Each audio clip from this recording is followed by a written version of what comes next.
ನನ್ನ ಪ್ರೀತಿಯ ದ್ವಿತೀಯ ಪಿ ಯು ಸಿಯ ವಿದ್ಯಾರ್ಥಿಗಳೇ, ಯಾರೆಲ್ಲ ಸ್ಕ್ಯಾನ್ ಕಾಪಿಗಾಗಿ ಅಪ್ಲೈ ಮಾಡ್ತಾಯಿದ್ದೀರೋ ಅಥವಾ ಅಪ್ಲಿಕೇಶನ್ ಹಾಕ್ತಾಯಿದ್ದೀರೋ, ತರಿಸ್ಕೋಬೇಕು ಅಂತ ಇದ್ದೀರೋ ಅಂಥ ವಿದ್ಯಾರ್ಥಿಗಳು ದಯವಿಟ್ಟು ಈ ವಿಡಿಯೋವನ್ನು ತಪ್ಪದೆ ಮೊದಲು ನೋಡಿಕೊಂಡು ನಂತರದಲ್ಲಿ ಪ್ರೊಸೆಸ್ ಮಾಡಿ ನಿಮ್ಮ ಒಂದು ಕೆಲಸವನ್ನು. ಬನ್ನಿ, ಇವತ್ತು ಸರ್ವರ್ ಸ್ವಲ್ಪ ಬ್ಯುಸಿ ಇತ್ತು, ಅದು ಕೂಡ ಹೇಳ್ಕೊಂತ ಇವತ್ತು ನಾನು ನಿಮಗೆಲ್ಲರಿಗೂ ಕೂಡ ನಾನೇ ಅಪ್ಲೈ ಮಾಡಿದಂಥ ಒಂದು ಎಕ್ಸಾಮ್ ಒನ್ನಿನ ಸ್ಕ್ಯಾನ್ ಕಾಪಿಯ ಒಂದು ಏನಂತೀರ ಸ್ಕ್ರೀನ್ಶಾಟನ್ನು ನಿಮಗೆ ತೋರಿಸ್ತಾ ಇದ್ದೇನೆ. ನೋಡಿ, ಕರ್ನಾಟಕ ಶಾಲಾ ಪರೀಕ್ಷೆ ಈ ರೀತಿಯಾಗಿ ನಾನು ನಿಮಗೆ ಇದೇ ವಿಡಿಯೋದ ಡಿಸ್ಕ್ರಿಪ್ಷನ್ ಬಾಕ್ಸಿನ ಕೆಳಗಡೆ ಒಂದು ಲಿಂಕನ್ನು ಕೊಟ್ಟಿರ್ತೇನೆ. ಯಾವುದಕ್ಕೆ? ನಿಮ್ಮ ಸ್ಕ್ಯಾನ್ಡ್ ಫೋಟೋ ಕಾಪಿ ಅಂತ ಹೇಳ್ತೀವಿ. ಸ್ಕ್ಯಾನ್ ಕಾಪಿ ಅಂದರೆ ಫೋಟೋ ಕಾಪಿ ಅಂತ. ಆ ಲಿಂಕನ್ನು ಕ್ಲಿಕ್ ಮಾಡಿದಾಗ ನಿಮಗೆ ಇದು ಮೇಲ್ಗಡೆ ಇದೆ ಅಲ್ವಾ, ಇದನ್ನು ಸೆಲೆಕ್ಟ್ ಮಾಡಬೇಕು. ಇಲ್ಲಿ ಸರ್ಕಲ್ ಹಾಕಿದ್ದೀನಿ ನೋಡಿ, ಅಪ್ಲಿಕೇಶನ್ ಫಾರ್ ಫೋಟೋ ಕಾಪಿ ಅಂತ ಇದೆ ಅಲ್ವಾ, ಈ ಲಿಂಕನ್ನು ಕ್ಲಿಕ್ ಮಾಡ್ಕೋಬೇಕು. ಈ ಕೆಳಗಿನ ಎರಡೂ ಲಿಂಕ್ಗಳನ್ನು ಮುಟ್ಟಬೇಡಿ. ಕ್ಲಿಯರ್? ಈಗ ಮೊದಲು ಮಾಡಬೇಕಾಗಿರುವಂಥ ಕೆಲಸ ಏನು? ನಮಗೆ ಸ್ಕ್ಯಾನ್ ಕಾಪಿ ಬೇಕಲ್ವಾ, ಫೋಟೋ ಕಾಪಿ. ಹಾಗಾಗಿ ಇದು ನಿಮ್ಮ ಅಪ್ಪಾಜಿನೋ ನಿಮ್ಮ ಅಮ್ಮನ ಮೊಬೈಲಲ್ಲಿ ಪ್ಲೇ ಮಾಡ್ಕೊಂತ ತಗೊಳ್ಳೋ ಒಮ್ಮೆ ಇದನ್ನು ನೋಡ್ಬೋದು. ಆಯಿತಾ? ಬನ್ನಿ, ಅಪ್ಲಿಕೇಶನ್ ಹಾಕುವ ಸಮಯದಲ್ಲಿ ಬನ್ನಿ. ಈಗ ಇಲ್ಲಿ ಕ್ಲಿಕ್ ಮಾಡಿದ ತಕ್ಷಣ ನಿಮಗೆ ಈ ಪೇಜ್ ಓಪನ್ ಆಗುತ್ತೆ. ನೋಡಿ, ದೊಡ್ಡ ಪೇಜು, ಭಾಳ ಅಂದರೆ ಭಾಳ ದೊಡ್ಡ ಪೇಜ್ ಇದೆ. ಏನೂ ಇಲ್ಲ ಸರ್, ಒಂದೇ ಪೇಜ್ ಫಿಲಪ್ ಮಾಡಿದರೆ ಮುಗದೇ ಹೋಯಿತು. ಆಯಿತಾ? ಈಗ ನಾನು ಆ ವಿದ್ಯಾರ್ಥಿಯ ಹೆಸರು ಎಲ್ಲದೂ ಕೂಡ ನಾನು ಏನು ಮಾಡಿದ್ದೇನೆ ಇಲ್ಲಿ, ಯಾಕಂದರೆ ಕಾನ್ಫಿಡೆನ್ಷಿಯಲ್ ಅಲ್ವಾ ಮಕ್ಕಳೇ. ಆಯಿತಾ? ಹಾಗಾಗಿ ಈಗ ನೋಡಿ, ಇದು ಎಲ್ಲದೂ ಕೂಡ ಎಂಟಿಯಾಗಿರುತ್ತೆ. ಈ ರೀತಿಯಾಗಿ ಪೇಜ್ ಓಪನ್ ಆಗುತ್ತೆ. ತಾವು ನಿಮ್ಮ ನೋಡಿ ರಿಜಿಸ್ಟರ್ ನಂಬರ್, ಫಸ್ಟಿಗೆ ಬರೀ ರಿಜಿಸ್ಟರ್ ನಂಬರನ್ನು ಎಂಟ್ರಿ ಮಾಡಬೇಕು ಅಷ್ಟೇ, ಮತ್ತೇನು ಎಂಟ್ರಿ ಇಲ್ಲ ಸರ್. ಇವೆಲ್ಲ ನಾನು ಈಗ ರೆಡ್ಡಿಂಕಲ್ಲಿ ಹಾಕಿದ್ದೀನಲ್ವ, ಇವೆಲ್ಲ ಆಟೋಮೆಟಿಕ್ಕಾಗಿ ಬರುವಂಥದ್ದು. ಅರ್ಥ ಆಗತ್ತೇನ್ರಿ? ನೋಡಿ, ಫಸ್ಟು ನಿಮಗೆ ಕ್ಲಿಯರಾಗಿ ಇಲ್ಲಿ ವೈಟಾಗಿ ಕಾಣ್ತಾ ಇದೆ ಅಲ್ವಾ, ಇದೆ ಫಸ್ಟ್ ಬಾಕ್ಸ್. ನೋಡಿ ಏನಂತ ಇದೆ, enter the PUC current register number. ಈ ವರ್ಷ ನೀವೆಲ್ಲರೂ ಎಕ್ಸಾಮನ್ನು ಬರ್ದಾರಲ್ವಾ, ಆ ರಿಜಿಸ್ಟರ್ ನಂಬರನ್ನು ಇಲ್ಲಿ ಟೈಪ್ ಮಾಡಿ 2026 ಅಂತ ಏನೇನಿದೆಯೋ ಎಲ್ಲ ಟೈಪ್ ಮಾಡಿ ಎಂಟರ್ ಅಂತ ಕೊಟ್ಟ ತಕ್ಷಣ ಆಟೋಮೆಟಿಕ್ಕಾಗಿ ಇಷ್ಟು ಕೂಡ ಪೇಜು ಫಿಲಪ್ ಆಗುತ್ತೆ. ಏನು ಪೇಜ್ ಫಿಲಪ್ ಆಗುತ್ತೆ ಅಂದರೆ ನೋಡಿ, ನಿಮ್ಮ ಹೆಸರು ತಾನಾಗಿ ಆಟೋಮೆಟಿಕ್ಕಾಗಿ ಬರುತ್ತೆ. ಇಲ್ಲಿ ಅಮ್ಮನ ಹೆಸರು ಬರುತ್ತೆ, ಇಲ್ಲಿ ನೀವು ಕಾಂಬಿನೇಷನ್ ಯಾವುದು ಅಂತ ಬರುತ್ತೆ. ಹಾಗಾಗಿ ನಿಮ್ಮ ರಿಜಿಸ್ಟರ್ ನಂಬರ್ ಇದೆ ಅಲ್ವಾ, ಅದು ಕರೆಕ್ಟಾಗಿ ಹೊಡೀರಿ. ಇಲ್ಲಾಂದರೆ ಬೇರೆಯವರಿಗೆ ನೀವು ಫ್ರೀಯಾಗಿ ಉಚಿತವಾಗಿ ತರಿಸ್ದಂಗೆ ಆಗುತ್ತೆ. ಆಯಿತಾ? ಎಡಿಟ್ ಮಾಡೋಕ್ಕೆ ಆಪ್ಷನ್ ಇರಲ್ಲ, ದುಡ್ಡು ಏನಂತೀರ ತಗೊಳ್ಳೋ ವಾಪಸ್ ಬರಲ್ಲ. ಹಾಗಾಗಿ ಪೇಷನ್ಸ್ ಇಟ್ಕೊಳ್ಳಿ. ನಿಮ್ಮ ರಿಜಿಸ್ಟರ್ ನಂಬರು ಟೈಪ್ ಮಾಡಿ ಎಂಟ್ರ್ ಹೊಡೆದ್ರೆ ಸಾಕು, ಆಟೋಮೆಟಿಕ್ಕಾಗಿ ಎಲ್ಲದೂ ಕೂಡ ಬರುತ್ತೆ. ಇದು ಕಾಲೇಜ್ ಕೋಡು. ಇಲ್ಲಿ ಕಾಮರ್ಸ್ ತಗೊಂಡ್ರೆ ಕಾಮರ್ಸು, ಸೈನ್ಸು, ಆರ್ಟ್ಸು ಎಲ್ಲದೂ ಕೂಡ ಒಮ್ಮೆ ಚೆಕ್ ಮಾಡ್ಕೋಬೇಕು, ಎಲ್ಲದೂ ಸರಿ ಇದೆಯಾ ಅಂತ. ಈ ಕಡೆ ನೋಡಿ, ಒಂದೇ ಪೇಜ್ ಇದು.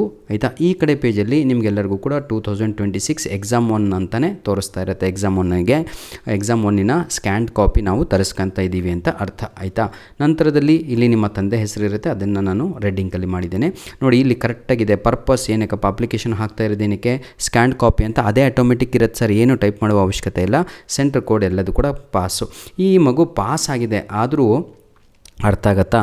ಪಾಸಾದಂಥ ವಿದ್ಯಾರ್ಥಿ ಇಲ್ಲಿ ಸ್ಕ್ಯಾನ್ ಕಾಪಿ ಅಂದರೆ ತಾವು ಬರೆದಂಥ ಆನ್ಸರ್ ಬುಕ್ಲೆಟನ್ನು ತರಿಸ್ಕೊಂತ ಇರೋದು. ಈಗ ನೋಡಿ, ನಿಮಗೆಲ್ಲರಿಗೂ ಕೂಡ ಒಮ್ಮೆ ನಾನು ಹೇಳಲಿಕ್ಕೆ ಬಯಸ್ತೇನೆ. ಏನು, ಒಂದೇ ಪೇಜ್ ಇದು, ಇಷ್ಟು ಕೂಡ ಇದೇ ಪೇಜಲ್ಲಿ ಕೆಳಗಡೆ ನಿಮಗೆ ಎಲ್ಲರಿಗೂ ಕೂಡ ಈ ರೀತಿಯಾಗಿ ಇರುತ್ತೆ. ಏನಿರುತ್ತೆ ನೋಡ್ಕೋಬೋದು ತಾವುಗಳು. ಆಯಿತಾ? ನೋಡಿ, Kannada, English, physics, chemistry, maths, bio, ನೀವು ಯಾವ್ದು ಸಬ್ಜೆಕ್ಟ್ ತಗೊಂಡಿರೋ, ಹಿಂದಿ ತಗೊಂಡಿದ್ರೆ ಅಲ್ಲಿ ಹಿಂದಿ ಅಂತ ಬರುತ್ತೆ. ಈಗ ತಾವುಗಳು ನೋಡ್ಬೋದು, ಇದೆಲ್ಲ ಆನ್ಸರ್ ಬುಕ್ಲೆಟ್ ನಂಬರ್ ಇದು. ಆಯಿತಾ?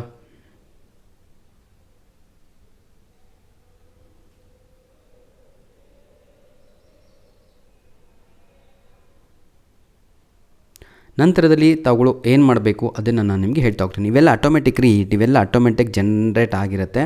ಈಗ ಮಗು ಇಲ್ಲಿ ನೋಡಿ, ತಾವುಗಳು ನೋಡ್ಬೋದು ವಿದ್ಯಾರ್ಥಿಗಳೇ. ಆಯಿತಾ? ಇಲ್ಲಿ ಎಲ್ಲದೂ ಕೂಡ ನೋ ಅಂತ ಇರುತ್ತೆ, ನೆನ್ಪಿಟ್ಕೊಳ್ಳಿ. ಎಲ್ಲ ಬಾಕ್ಸಲ್ಲೂ ನೋ ಅಂತ ಇರುತ್ತೆ. ತಗೊಳ್ಳೋ ಅಲ್ಲಿ ಕ್ಲಿಕ್ ಮಾಡಿ. ಕನ್ನಡ ತರಿಸ್ಕೋಬೇಕಾ, ಕನ್ನಡವನ್ನು ಎಸ್ ಅಂತ ಮಾಡಿ. ಇಂಗ್ಲೀಷ್ ತರಿಸ್ಬೇಕಾ, ಇಂಗ್ಲೀಷ್ ಎಸ್ ಅಂತ ಮಾಡಿ. ಇಲ್ಲಿ ತಾವುಗಳು ಏನಂತೀರ, ತಾವುಗಳು ಬೇರೆದು ಯಾವುದಾದ್ರೂ ಸಬ್ಜೆಕ್ಟ್ ತರಿಸ್ಬೇಕಾ, ಅದನ್ನು ಎಸ್ ಅಂತ ಮಾಡಿ. ಕೆಮಿಸ್ಟ್ರಿ ಬೇಕಾ, ಅದನ್ನು ಎಸ್ ಅಂತ ಮಾಡ್ಕೊಳ್ಳಿ. ಇಲ್ಲಿ ನೀವು ಯಾವ್ದು ಎಸ್ ಅಂತ ಟಿಕ್ ಮಾಡ್ತಾ ಹೋಗ್ತೀರೋ ಅದರ ಮುಂದೆ 530 ರೂಪೀಸ್ ಅಂತ ಬರುತ್ತೆ. ನೋಡಿ, ನೋ ಅಂತ ಇದೆ. ನೋ ಅಂತ ಹೇಳಿದರೆ ಅದ್ರ ಮುಂದೆ 530 ರೂಪೀಸ್ ಬರಲ್ಲ. ನೋ ಅಂತ ಆಟೋಮೆಟಿಕ್ ಆಲ್ರೆಡಿ ಜನ್ರೇಟ್ ಆಗಿರುತ್ತೆ. ತಾವುಗಳು ಅದನ್ನು ಎಸ್ ಮಾಡ್ಕೋಬೇಕು. ಎಸ್ ಯಾವ ಸಬ್ಜೆಕ್ಟ್ ತರಿಸ್ತೀರೋ ಅದು. ಸುಮ್ಮನೆ ಕೂತ್ಕೊಂಡು ಎಲ್ಲವೂ ಎಸ್ ಅಂತ ಕೊಟ್ಟರೆ 530 ರೂಪೀಸ್ ಒಂದು ಸಬ್ಜೆಕ್ಟಿಗೆ ಇಂಟು 6 ಅಂತ ಆಗುತ್ತೆ. ಆಯಿತಾ? ಹಾಗಾಗುತ್ತೆ ವಿದ್ಯಾರ್ಥಿಗಳೇ. ಸ್ಕ್ಯಾನ್ ಕಾಪಿ ತರಿಸುವ ಸಮಯದಲ್ಲಿ ಕರೆಕ್ಟಾಗಿ ಯಾವ ಸಬ್ಜೆಕ್ಟನ್ನು ಸೆಲೆಕ್ಟ್ ಮಾಡ್ಕೊಂಡಿರಾ ಅಂತ ನೋಡ್ಕೊಳ್ಳಿ. ಈಗ ಇಲ್ಲಿ ನಾನು 3 ಸಬ್ಜೆಕ್ಟ್ ಸೆಲೆಕ್ಟನ್ನು ಮಾಡಿದ್ದೆ.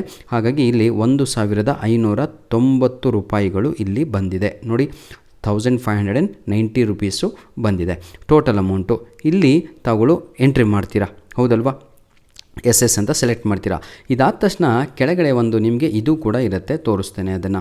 ಇಲ್ಲಿ ಅದಾದ ತಕ್ಷಣ ಏನು ಮಾಡಬೇಕು ಸರ್, ಅದಾದ ತಕ್ಷಣ ನೀವು ಎಸ್ ಎಸ್ ಅಂತ ಸೆಲೆಕ್ಟ್ ಮಾಡಿದ್ರೆ ನಿಮ್ಮ ಮೊಬೈಲ್ ನಂಬರನ್ನು ಇಲ್ಲಿ ಎಂಟ್ರಿ ಮಾಡಬೇಕು.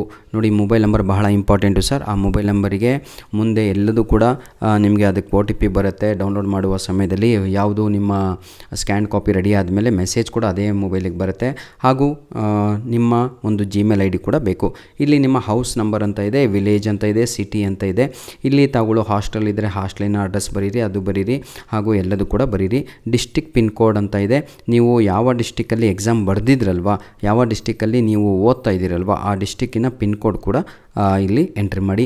ಇದೇನು ದೊಡ್ಡ ಮಿಸ್ಟೇಕ್ ಅಲ್ಲ ಸರ್. ಇಲ್ಲಿ ಏನಾದರೂ ಈಗ ನೋಡಿ, ಇಮ್ಯಾಜಿನ್ ಮಾಡ್ಕೊಳ್ಳಿ, ಈಗ ನೀವು ಕಾಲೇಜ್ ಓದ್ತಾ ಇರೋದು ಹುಬ್ಬಳ್ಳಿನಲ್ಲಿ ಅಂದ್ಕೊಳ್ಳಿ, ಆದರೆ ನಿಮ್ಮ ಮನೆ ಇರೋದು ಶಿವಮೊಗ್ಗದಲ್ಲಿ ಅಂತ.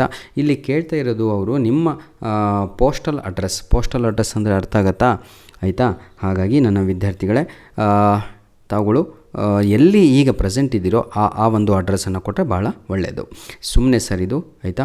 ನೋಡಿ, ಈಗ ಇಲ್ಲಿ Gmail ID ಕೇಳಿದರು. ಆ ಒಂದು ಮಗುಗೆ ನನ್ನದೇ ಆದಂಥ Gmail ID ನಾನು ಕೊಟ್ಟಿದ್ದೆ, ಬೇಗ ಹಾಕೊಳ್ಳಿ ಅಂತ. ಯಾಕಂದರೆ ನಿಮ್ಮ ಹತ್ರ Gmail ID ಇಲ್ಲ ಅಂದರೆ ನಿಮ್ಮ ತಂದೆದೋ ತಾಯಿದೋ ಕೊಡಿ, ಕರೆಕ್ಟಾಗಿ. Gmail ID ಫುಲ್ ಇರಬಾರ್ದು, ಆಯಿತಾ? ಸ್ವಲ್ಪ ಜಾಗ ಇರಲಿ, ಯಾಕಂದರೆ ಅವರು ನಿಮ್ಮ ಒಂದು ಇದನ್ನು ಕಲಿಸ್ತಾರೆ. ಯಾವ ತಾಲೂಕು ಅಂತ ಬರೀರಿ, ಮುಗೀತು ಸರ್.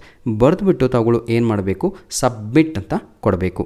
ಸಬ್ಮಿಟ್ ಅಂತ. ಇದು ಒಂದೇ ಪೇಜ್ ಸರ್, ಸಿಂಗಲ್ ಪೇಜ್. ನಾನು ಇಷ್ಟೊತ್ತು ನಿಮಗೆ 3 ರೀತಿ ತೋರಿಸಿದ್ನಲ್ವ, ಅದಿಷ್ಟು ಸಿಂಗಲ್ ಪೇಜ್. ಇಲ್ಲೇ ತೋರಿಸ್ಕೊಡ್ತೇನೆ ನಾನು ನಿಮಗೆ. ನೋಡಿ, ತಾವುಗಳು ಅಪ್ಲಿಕೇಶನ್ ಫಾರ್ ಫೋಟೋ ಕಾಪಿ ಅಂತ ಕ್ಲಿಕ್ ಮಾಡಿದ ತಕ್ಷಣ ಈ ರೀತಿಯಾಗಿ ಪೇಜ್ ಓಪನ್ ಆಗುತ್ತೆ. ಎಷ್ಟು ಅದು ಬಹಳ ದೊಡ್ಡಕ್ಕಾಗಿರುತ್ತೆ ಆ ಪೇಜಲ್ಲಿ, ಆಯಿತಾ? ಇದಿಷ್ಟು ಕೂಡ ಬರುತ್ತೆ, ಅಷ್ಟು ಒಂದೇ ಪೇಜಲ್ಲಿ ಬರುವಂಥದ್ದು. ಇಲ್ಲಿ ನೀವು ಈಗ ಸಬ್ಮಿಟ್ ಅಂತ ಕೊಟ್ಟ ತಕ್ಷಣ ಈಗ ಈ ಪೇಜ್ ಓಪನ್ ಆಗುತ್ತೆ. ತೋರಿಸ್ತಾ ಇದ್ದೀನಿ ನೋಡಿ, ಈಗ ಮುಗೀತು.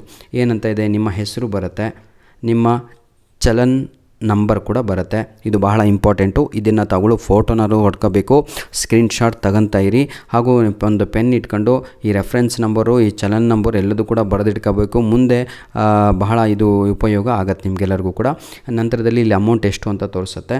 ನಂತರದಲ್ಲಿ ಇಲ್ಲಿ ನಿಮ್ಮ ಮೇಲ್ ID ತೋರಿಸುತ್ತೆ, ನೀವು ಯಾವ ಮೇಲ್ ID ಕೊಟ್ಟಿದ್ರಿ ಅಂತ. ಯಾಕಂದರೆ ಮರಿಬಾರ್ದಲ್ವ ನೀವು, ಯಾಕಂದರೆ ಆ ಮೇಲ್ IDಗೆ ಎಲ್ಲದೂ ಬರುತ್ತೆ ಆಮೇಲೆ, ಆಯಿತಾ? ಸ್ಕ್ಯಾನ್ ಕಾಪಿ ಕೂಡ ಬರುವ ಸಾಧ್ಯತೆ ಕೂಡ ಇರುತ್ತೆ.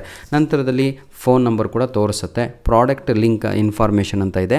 ಯಾವುದಕ್ಕೆ ನಾವು ಅಪ್ಲಿಕೇಶನ್ ಹಾಕ್ತಾ ಇರೋದು ಇಲ್ಲಿ ಕರೆಕ್ಟಾಗಿದೆ ನೋಡಿ, ಸ್ಕ್ಯಾನ್ ಕಾಪಿ ಅಂತ. ಇದು ಸ್ಕ್ಯಾನ್ ಕಾಪಿ ಬಿಟ್ಟು ಮತ್ತೆ ಏನಾದರೂ ಬೇರೆ ತೋರಿಸ್ತಾ ಇದ್ದರೆ ಮತ್ತೆ ಬ್ಯಾಕ್ ಹೋಗಿ ತಗೊಳ್ಳು ಮಾಡ್ಕೊಂಡು ಬನ್ನಿ. ದುಡ್ಡು ಪೇಮೆಂಟ್ ಒಮ್ಮೆ ಆದಮೇಲೆ ರಿಟರ್ನ್ ಇಲ್ಲ. ಗೌರ್ಮೆಂಟಿಗೆ ಹೋದಂತಹ ದುಡ್ಡು ಭೂಮಿಗೆ ಹೋದಂಥ ಮನುಷ್ಯ ಮತ್ತೆ ತಿರುಗಿ ಬರಲ್ಲ. ಇಷ್ಟು ನೆನ್ಪಿಟ್ಕೊಳ್ಳಿ ನೋಡಿ, ಆಯಿತಾ? ಪ್ರಾಡಕ್ಟ್ ಇನ್ಫಾರ್ಮೇಷನ್ ಏನು, ಸ್ಕ್ಯಾನ್ ಕಾಪಿ ಬೇಕು, ತರಿಸ್ಕೊತಿದ್ದೀವಿ. ದುಡ್ಡು ಎಲ್ಲದೂ ಕೂಡ ತೋರಿಸ್ತು. ಪೇ ನೌ ಇದ್ರ ಮೇಲೆ ಕ್ಲಿಕ್ ಮಾಡಿ ಮಕ್ಕಳೇ. ಈಸಿಯಾಗಿ ನೀವೇ ನಿಮ್ಮ ಮೊಬೈಲಲ್ಲಿ ಮಾಡ್ಕೋಬೋದು. ಸುಮ್ಮನೆ ಸೈಬರಿಗೆ ಹೋಗಿ 100-200 ರೂಪಾಯಿ ಖರ್ಚು ಮಾಡಬೇಡಿ, ಆಯಿತಾ? ಪೇ ನೌ ಅಂತ ಕೊಡಿ. ಪೇ ನೌ ಅಂತ ಕೊಟ್ಟ ತಕ್ಷಣ ನಿಮಗೆ ಹೊಸದಾಗಿ ಈ ರೀತಿಯಾಗಿ ನಮ್ಮ ಕರ್ನಾಟಕ ಗೌರ್ಮೆಂಟಿನ, ಆಯಿತಾ? ನೋಡಿ, ಕರ್ನಾಟಕ 1 ಅಂತ ಈ ರೀತಿಯಾಗಿ ಓಪನ್ ಆಗುತ್ತೆ. ಇಲ್ಲಿ ನಿಮ್ಮ ಹೆಸರು ತೋರಿಸ್ತಾ ಇರುತ್ತೆ, ಆಯಿತಾ? ಇಲ್ಲಿ ನಾನು ಅದನ್ನು ರೆಡ್ಡಿಂಗಲ್ಲಿ ಇದು ಮಾಡಿದ್ದೀನಿ. ರಿಜಿಸ್ಟರ್ ನಂಬರ್ ತೋರಿಸ್ತಾ ಇರುತ್ತೆ, ನಿಮ್ಮ ಫೋನ್ ನಂಬರ್ ಕೂಡ ತೋರಿಸ್ತಾ ಇರುತ್ತೆ, ಟೋಟಲ್ ಅಮೌಂಟ್ ಕೂಡ ತೋರಿಸ್ತಾ ಇರುತ್ತೆ. ನಿಮ್ಮ ಚಲನ್ ನಂಬರ್ ಭಾಳ ಇಂಪಾರ್ಟೆಂಟು, ಬರೆದಿಟ್ಕೊಳ್ಳಿ ಅಂತ ಭಾಳ ಸಲ ಹೇಳ್ತಾ ಇದ್ದೀನಿ. ಅಥವಾ ಫೋಟೋ ಹೊಡ್ಕೊಳ್ಳಿ ಅಥವಾ ಸ್ಕ್ರೀನ್ಶಾಟ್ ತಗೊಳ್ಳಿ, ಆಯಿತಾ? ನಂತರದಲ್ಲಿ ಏನು ಸ್ಕ್ಯಾನ್ ಕಾಪಿಗಾಗಿ ಅಂತ ಪ್ರಾಡಕ್ಟ್ ಇನ್ಫಾರ್ಮೇಷನ್. ಇಲ್ಲಿ ಇದೇ ಪೇಜಲ್ಲಿ ನನ್ನ ಪ್ರೀತಿಯ ವಿದ್ಯಾರ್ಥಿಗಳೇ, ಈಗ ನೀವು ದುಡ್ಡು ಲಾಸ್ಟ್ ಪೇಜಲ್ಲಿ ಇರುವಂಥದ್ದು ಪೇಮೆಂಟ್. ಇಲ್ಲಿ 2 ರೀತಿಯಾಗಿ ನಿಮಗೆ ನೋಡ್ಬೋದು. NTTA ಅಂತ ಇದೆ.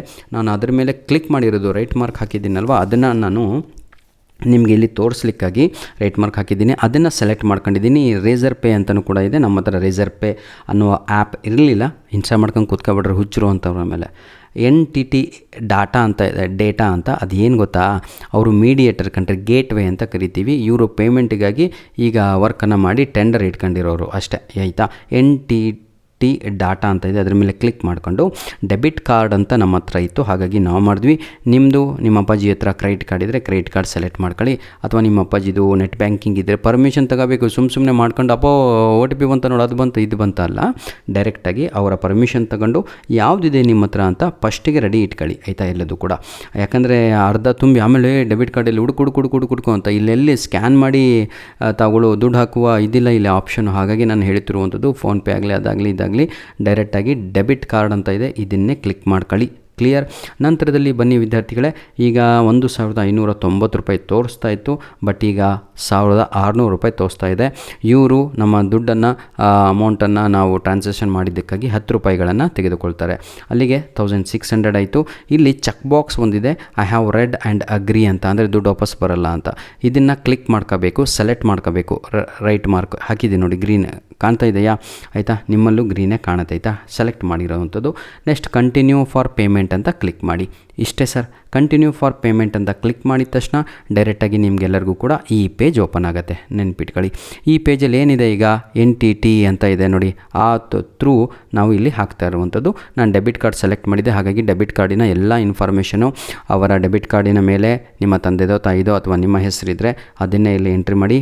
ಬ್ಯಾಂಕ್ ನೇಮ್ ಅಂತ ಇರುತ್ತೆ, ಆಟೋಮೆಟಿಕ್ಕಾಗಿ ಡೆಬಿಟ್ ಕಾರ್ಡನ್ನು ತಗೊಳ್ಳೋ ಎಂಟ್ರ್ ಮಾಡಿದಾಗ ಅದೇ ಬ್ಯಾಂಕ್ ನೇಮನ್ನು ತಗೊಂಬಿಡುತ್ತೆ. ತಗೊಳ್ಳಿಲ್ಲ ಅಂದರೆ ತಗೊಳ್ಳೋ ಸೆಲೆಕ್ಟ್ ಮಾಡಬೇಕಾಗಿರುತ್ತೆ. ನೆಕ್ಸ್ಟು ಇದಾದ ತಕ್ಷಣ ನೋಡಿ, ಇದು ಇಂಪಾರ್ಟೆಂಟು ಸರ್. ಇಲ್ಲಿ ಮೊಬೈಲ್ ನಂಬರು ಕೊಡಬೇಕು. ಮೊಬೈಲ್ ನಂಬರ್ ಅಲ್ಲಿ ಕೊಟ್ಟಿದ್ದಾರಲ್ವ, ಅದೇ ಮೊಬೈಲ್ ನಂಬರ್ ಕೊಡಿ. ಇಲ್ಲಿ ಇಮೇಲ್ ID ಅಂತ ಇದೆ, ಇಮೇಲ್ ID ನಾನು ನಮ್ಮ ಮಕ್ಕಳಿಗೆ ನಂದೇ ಕೊಟ್ಬಿಟ್ಟಿದೆ, ಯಾಕೆಂದರೆ ಟೆನ್ಷನ್ ಆಗಬಾರ್ದವರಿಗೆ ಅಂತ.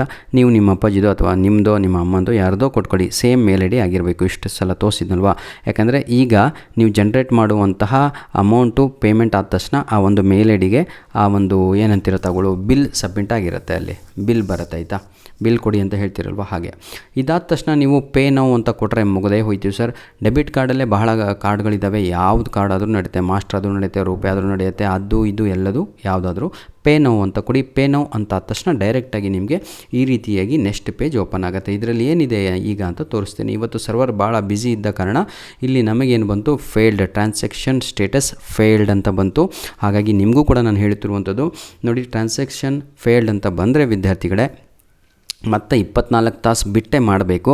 ಸುಮ್ಮನೆ ಮತ್ತೆ ಇನ್ನೊಂದು ಸಲ ಮಾಡಿದರೆ ಮತ್ತೆ ಇನ್ನೊಂದು ಸಲ ದುಡ್ಡು ಕಟ್ಟಾಗುತ್ತೆ. ಅರ್ಜೆಂಟ್ ಮಾಡಬೇಡಿ, ಆರಾಮಾಗಿ ಪೇಷನ್ಸ್ ಇಟ್ಕೊಂಡು ಮಾಡಿ ಆಯಿತಾ. ಸ್ವಲ್ಪ ಸರ್ವರ್ ಬ್ಯುಸಿ ಇರ್ಬೋದು, ಬೆಳಗ್ಗೆ 10 ಗಂಟೆಯಿಂದ ಮಾಡಿ ಅಥವಾ ಸಂಜೆ ಯಾವಾಗಾದರೂ ಮಾಡಿ ಸರ್ ಆಯಿತಾ. ಒಳ್ಳೆಯದು ಏನು ಅಂತ ಹೇಳಿದರೆ 10 ಗಂಟೆ ಮೇಲೆ ಶುರು ಮಾಡಿಕೊಂಡು 5 ಗಂಟೆ ಒಳಗಡೆ ಮುಗಿಸಿದರೆ ಒಳ್ಳೆಯದು, ವರ್ಕಿಂಗ್ ಟೈಮಲ್ಲಿ ಆಯಿತಾ.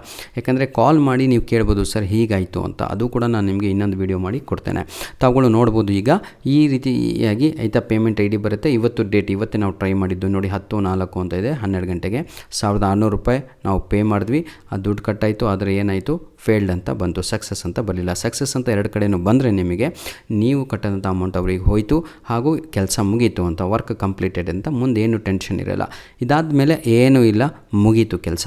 ಇದಾದಮೇಲೆ ನಿಮ್ಮ ಜಿಮೇಲ್ ID ಹೋಗಿ ತಗೊಳ್ಳಿ ಸರ್. ನೀವು ಯಾವ ಜಿಮೇಲ್ ID ಕೊಟ್ಟಿದ್ರೋ ಆ ಒಂದು ಜಿಮೇಲ್ IDಗೆ ಈ ರೀತಿಯಾಗಿ ನಿಮ್ಮ ಬಿಲ್ ಬಂದಿರುತ್ತೆ. 1600 ರೂಪಾಯಿ ಕಟ್ಟಿದ್ವಲ್ವ, ಈಗ 3 ಪೇಪರ್ ತರಿಸ್ತಾ ಇದ್ವಿ, ಹಾಗಾಗಿ ಒಂದು ಪೇಪರ್ ತರಿಸೋರಿಗೆ 530 ರೂಪಾಯಿ ಅಂತ ಇಲ್ಲಿ ತೋರಿಸ್ತಾ ಇರುತ್ತೆ.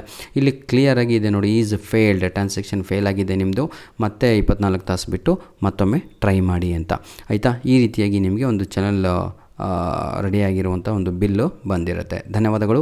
All the best my dear children. ಇನ್ನು ನಿಮಗೆ ಇಲ್ಲೆಲ್ಲ ಸಕ್ಸಸ್ ಅಂತ ಆಗಿದರೆ ಸಕ್ಸಸ್ ಅಂತ ಬರುತ್ತೆ, ಹಾಗಾಗಿ ಸರ್ಕಲ್ ಹಾಕಿರುವಂಥದ್ದು ನೋಡಿ. ನಮ್ಮ ಕಸ್ಟಮರ್ ಮೇಲ್ ID ಅಂದರೆ ನಂದೇ ಮೇಲ್ ID ತೋರಿಸ್ತಾ ಇದೆ, ಯಾಕಂದರೆ ನಂದೇ ಮೇಲ್ IDಯಲ್ಲಿ ನಾನು ಇದು ಮಾಡಿದ್ದೆ. ಧನ್ಯವಾದಗಳು. All the best my dear children. God bless you all. ಆದಷ್ಟು ನಿಮ್ಮ ಫ್ರೆಂಡ್ಸ್ಗಳಿಗೆ ಇದನ್ನು ಶೇರ್ ಮಾಡಿ.